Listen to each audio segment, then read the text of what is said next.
I was new, and you were pretty new too, and we didn't have that relational trust as we do now.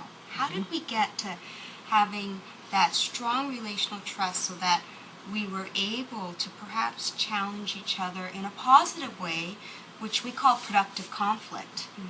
But we do it in a way that really enhances our learning.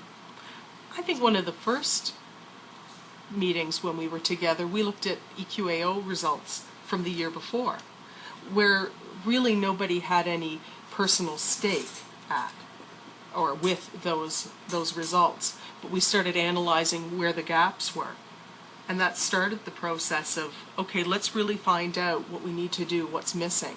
And it wasn't attacking anyone. We were all working together to try to analyze that data. Well, and it was neat to see, because at that time when we did that, all of a sudden we found that the language wasn't consistent amongst our teachers. So you'd have a grade 4 teacher going, oh, but I've been calling for a math term, I've been calling it this.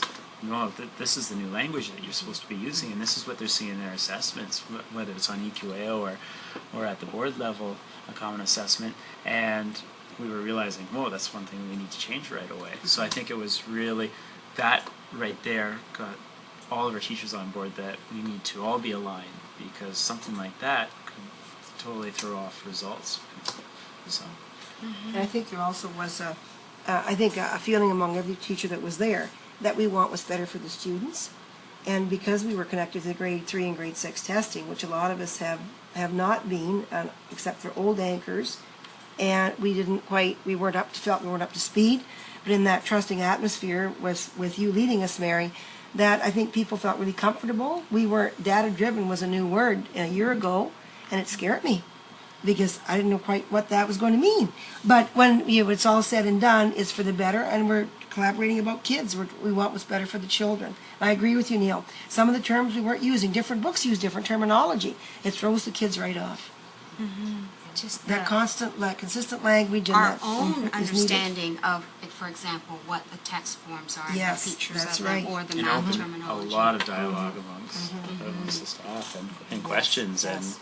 and even questions then to bring to our principal. Well, what is the right answer here?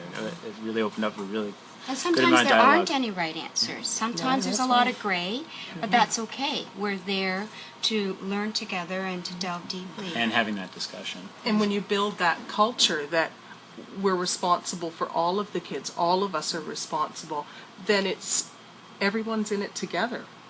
They're all working together, as you said, to improve student learning. That's our goal. You need to have that safe environment. And part of establishing that safe environment was when the first time we met, we had a set of norms. That's right. That's right. The set of norms was mutual respect, active listening, and the right to pass. And they're, basically from tribes, but we were able to abide by them, and now we don't even think of the norms because they're so deeply ingrained when we communicate to one another.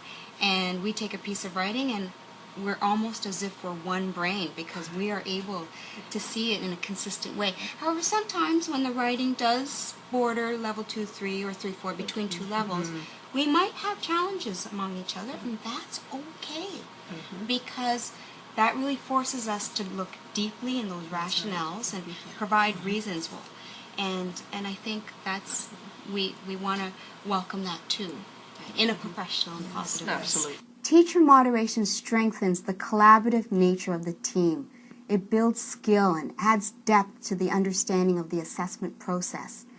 Teachers gain confidence in the ability to articulate what the data reveals to students and parents.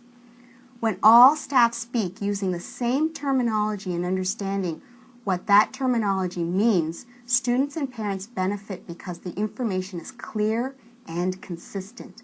One of the most important benefits of teacher moderation is that it allows for precise and timely intervention that helps students move along in their learning.